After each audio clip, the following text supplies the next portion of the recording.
Stasiya sualına baxırıq. Laboratoriya dərsi zamanı müəllim içərisində m qram kalsium hidroksidi olan məhlula artıq miqdarda karbon qazı buraxdı. Sınaq şüşəsindəki prosesdə izləyən şagirdlər əvvəlcə məhlulun bulandığını, sonrası yeniden tam şəffaflaşdığının şahidi oldular.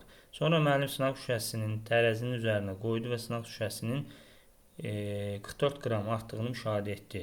Götürmüş m qram kalsium hidroksidi tam sərf olunub deyir.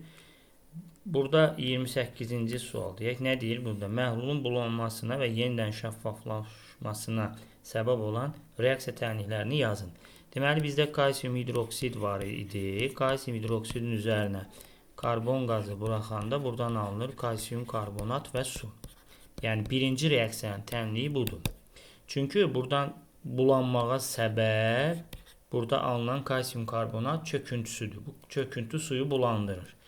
Şəffaflaşma, biz karbon qazının, yəni bu kalsium karbonat H2O alınan məhlula da, yəni qarışığa əlavə eləsək, davam eləsək karbon qazını verməyə, buradan biz turşularda belə bir şey var idi.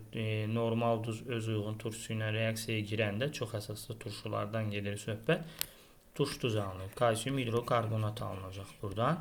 Kalsium hidrokarbonat, yəni kalsium hidrokarbonat da suda həll olan maddədir. Deməli, çöküntü həll olur, şəffaflaşır. Yəni, məhlulun bulantı yoxa çıxır burada.